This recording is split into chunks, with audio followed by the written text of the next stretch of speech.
What's up mga kaagre? So, kumusta kayong lahat?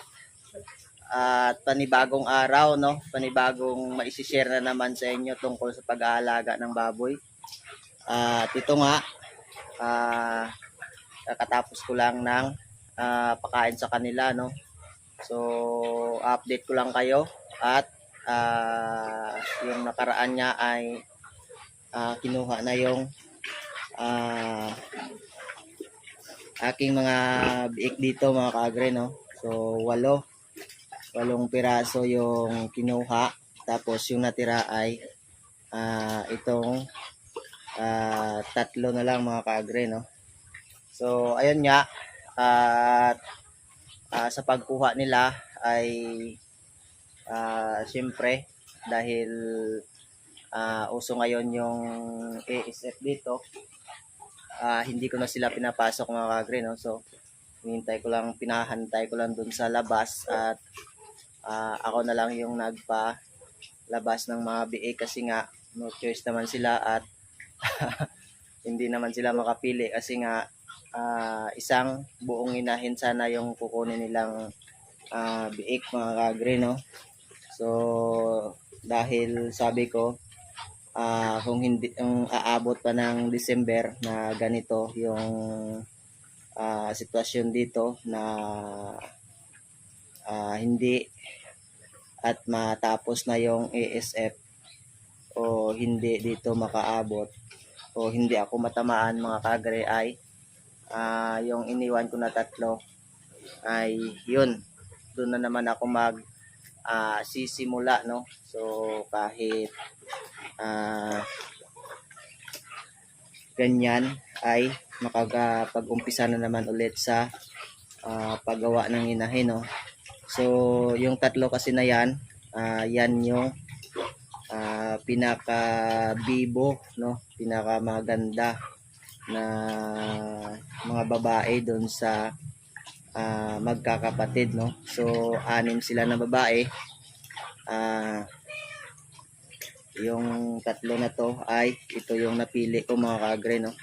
So unang-una dyan, siyempre dahil biik pa sila, so yung pagpili na tinignan ko na maganda ay yung kanilang mga ari, no? So yung ari nila ay medyo nakapababa lang mga kagre, no?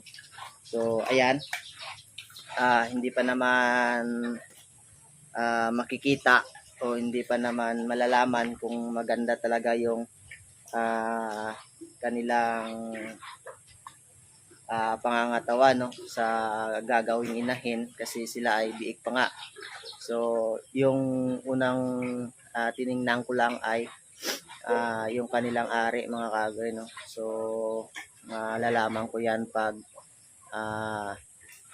mga sa 3 to 4 months na, no? Ang kanilang edad, diyan mo na makikita kung maganda ba talaga yung inahin. So ayan, pili pa lamang lang naman mga kagre. So hindi pa naman sure kung maganda ba talaga na gagawin inahin, no? Pero pag inabot pa ng December na tuloy-tuloy na ganito mga kaagre, ay thanks God, no, na hindi ako natamaan ng ASF dito. So maganda din naman yung kanilang pangangatawan at malakas na rin sila kumain. So yung edad nila ay nasa 50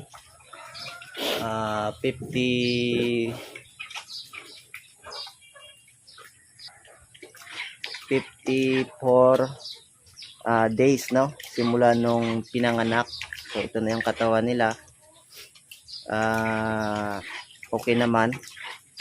Importante dyan ay malakas sila kumain, no. So dry feeding pa rin yung ginagawa ko sa kanila mga kaagre.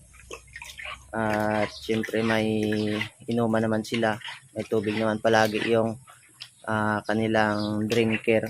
So importante talaga yan sa mga biik, no, na palaging may tubig. At update ko rin yung aking inahin, no. So ito pa rin at tuloy-tuloy. Nasa 17 days na, no, na kinastahan. So syempre i-check natin yung kanyang ari, no. So sana ngayon ika 17 days ay mag-uumpisa niya sa pag hihit, no, paglalandi. So okay. So ngayon normal yung kanyang ari at walang sign na siya ay papakasta, no. So pero merong ibang inahin na silent hitter mga kaagre, no. So malalaman yan hanggang sa ika 21 days na, no. So yung kanyang record, yung kanyang ika 21 days ay September to mga kaagre. So maganda naman yung katawan at saktong-sakto lang sa pagpakasta at pagbubuntis niya, no. So medyo ano na ngayon mga kaagre, medyo tahimik na itong kapaligiran na kasi wala na ngang baboy, no. Pero dito na naman tayo magsisimula sa isa at syempre padamihin na naman natin to. At yung ating barako syempre maganda kasi may barako ako na tinira. Ito yung simula, no, ng pagpaparami na naman, no. So doon lang tayo sa ASF nag-aalangan, no. So bininta ko yung mga inahin ko kasi nga takot din ako baka matamaan ako dito mga kaagre, no. Pero sa ngayon nagpapasalamat pa rin ako syempre unang-una sa Panginoon kasi nga kahit paano ay nakasurvive, no. So hindi pa naman fully survive pero may mga